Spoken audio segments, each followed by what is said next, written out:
നടിയെ ആക്രമിച്ച കേസിൽ ഡിസംബർ 8-ന് കേരളം ഉറ്റുനോക്കിയ വിധി വരുന്നത് ഡിസംബർ 8-ന്.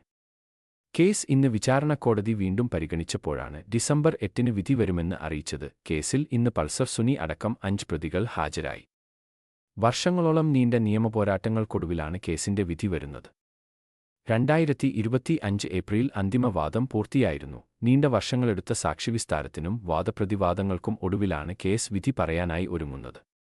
കേസിൽ ആകെ 28 സാക്ഷികളാണ് കൂറുമാറിയത്. ഈ മാസം 20-ന് കേസ് കോടതി പരിഗണിച്ചിരുന്നു. അന്ന് സ്പെഷ്യൽ പബ്ലിക് പ്രോസിക്യൂട്ടർ അജകുമാറും പോലീസ് ഉദ്യോഗസ്ഥരും കോടതിയിൽ സന്നിഹിതരായിരുന്നു. എറണാകുളം പ്രിൻസിപ്പൽ സെഷൻസ് കോടതിയാണ് കേസ് പരിഗണിക്കുന്നത്. കുറ്റകൃത്യം നടന്ന് 8 വർഷത്തിനു ശേഷമാണ് വിധി പറയാനൊരുങ്ങുന്നത്. പൾസർ സുനി എന്ന സുനിൽകുമാറാണ് കേസിൽ 1-ാം പ്രതി. നടൻ ദിലീപാണ് കേസിലെ 8-ാം പ്രതി. 2017 ഫെബ്രുവരിയിലാണ് കൊച്ചിയിൽ ഓടിക്കൊണ്ടിരുന്ന വാഹനത്തിൽ നടി അതിക്രൂരമായി ആക്രമിക്കപ്പെട്ടത്. നടൻ ദിലീപ് ഉൾപ്പെടെ 9 പേരാണ് കേസിൽ പ്രതികൾ. ഇതുമായി ബന്ധപ്പെട്ട് ജയിലിലായിരുന്ന ദിലീപും പൾസർ സുനിയുമടക്കമുള്ളവർ ഇപ്പോൾ ജാമ്യത്തിലാണ്. 2024 സെപ്റ്റംബറിലാണ് നടിയെ ആക്രമിച്ച കേസിൽ സുനി ജാമ്യത്തിൽ പുറത്ത് ഇറങ്ങിയത്. കർശന വ്യവസ്ഥകളോടെയാണ് പൾസർ സുനിക്ക് കോടതി ജാമ്യം അനുവദിച്ചിട്ടുള്ളത്. 7.5 വർഷത്തിനു ശേഷമാണ് സുനിക്ക് ജാമ്യം കിട്ടിയത്. 2 പേരെ നേരത്തെ പ്രതിപ്പട്ടികയിൽ നിന്ന് ഒഴിവാക്കുകയും ഒരാളെ കേസിൽ മാപ്പുസാക്ഷിയാക്കുകയും ചെയ്തിരുന്നു. കേസിൽ CBI അന്വേഷണം ആവശ്യപ്പെട്ട് ദിലീപ് ഹൈക്കോടതിയെ സമീപിച്ചിരുന്നു. തനിക്കെതിരെ കേസെടുത്തതിൽ ഗൂഢാലോചനയുണ്ടെന്നായിരുന്നു ദിലീപിന്റെ വാദം. എന്നാൽ കേസിന്റെ വിചാരണ അന്തിമഘട്ടത്തിലെന്ന് നിരീക്ഷിച്ചുകൊണ്ട് ജസ്റ്റിസുമാരായ മുഹമ്മദ് മുഷ്താഖ്, P. കൃഷ്ണകുമാർ എന്നിവർ ഡിവിഷൻ ബെഞ്ച് ദിലീപിന്റെ ഹർജി തള്ളുകയായിരുന്നു. മാധ്യമവിചാരണ നടത്തി തനിക്കെതിരെ ജനവികാരം ഉണ്ടാക്കാൻ അന്വേഷണ സംഘം ശ്രമിക്കുകയാണെന്നും ദിലീപ് ആരോപിച്ചിരുന്നു. കേസിലെ വിചാരണ അട്ടിമറിക്കാനാണ് അന്വേഷണ സംഘവും പ്രോസിക്യൂഷനും ശ്രമിക്കുന്നത്.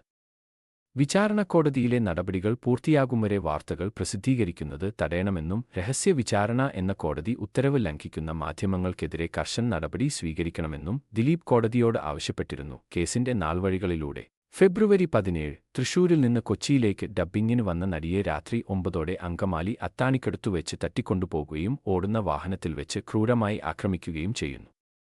അർദ്ധരാത്രിയോടെ പ്രതി ഡ്രൈവർ മാർട്ടിൻ ആന്റണി അറസ്റ്റിൽ. ഫെബ്രുവരി 19 സംഭവത്തിൽ ആലപ്പുഴ സ്വദേശി വടിവാൾ സലിം, കണ്ണൂർ സ്വദേശി പ്രദീപ് എന്നിവർ കൂടി പിടിയിൽ.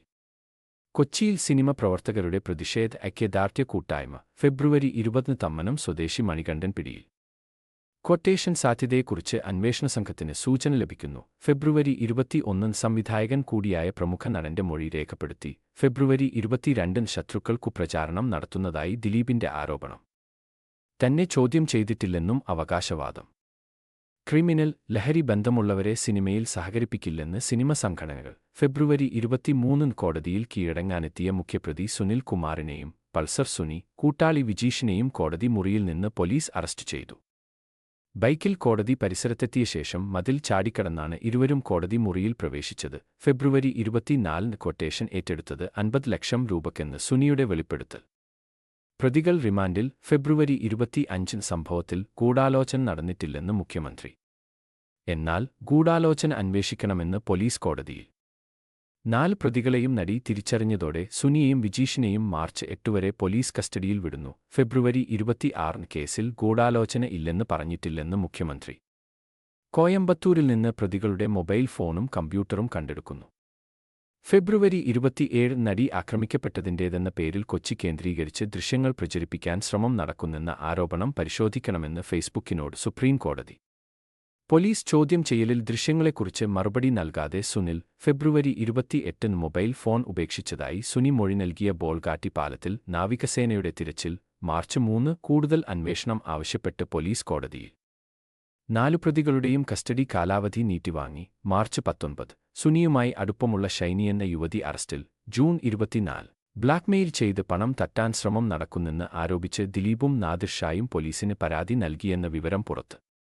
സുനി എഴുതിയതെന്ന് കരുതുന്ന കത്തും അയാളുടേതെന്ന് കരുതുന്ന ഫോൺ സംഭാഷണവും പുറത്തുവരുന്നു. ജൂൺ 26 നടൻ ദിലീപിനെ ബ്ലാക്ക്മെയിൽ ചെയ്യാൻ ശ്രമിച്ച കേസിൽ സുനിയുടെ സഹതടവുകാരനായിരുന്ന വിഷ്ണു അറസ്റ്റിൽ. ദിലീപിനെ പിന്തുണച്ച് സലിംകുമാറും അജുവർഗീസും ലാൽജോസും ഫേസ്ബുക്ക് പോസ്റ്റുമായി രംഗത്തെത്തി. നടിയെ നുണപരിശോധനയ്ക്ക് വിധേയമാക്കണമെന്ന സലിംകുമാറിന്റെ വിവാദ പ്രസ്താവന അദ്ദേഹത്തെ മാപ്പ് പറയിക്കുന്നതിൽ എത്തിച്ചു. നടിയുടെ പേര് പരാമർശിച്ച അജുവർഗീസിനും മാപ്പുപറയേണ്ടി വന്നു. ജൂൺ 27 ദിലീപിനെയും നാർദിഷയുടെയും മൊഴിയെടുത്തു. ആലുവ പോലീസ് ക്ലബിൽ മൊഴിയെടുക്കൽ 13 മണിക്കൂർ നീണ്ടു. ജൂൺ 29 കൊച്ചിയിൽ താരസംഘടനയായ അമ്മ-യുടെ വാർഷിക ജനറൽ ബോഡി യോഗം. നടി ആക്രമിക്കപ്പെട്ടത് യോഗം ചർച്ച ചെയ്തില്ല. മാധ്യമപ്രവർത്തകരുടെ ചോദ്യങ്ങൾക്കു മുന്നിൽ പൊട്ടിത്തെറിച്ച് താരങ്ങൾ. ജൂലൈ 5 ജയിലിൽ ഫോൺ ഉപയോഗിച്ച കേസിൽ സുനിയെ 5 ദിവസത്തേക്ക് പോലീസ് കസ്റ്റഡിയിൽ വിട്ടു. ജൂലൈ 10 നടിയെ ആക്രമിച്ച കേസിൽ ദിലീപ് അറസ്റ്റിൽ.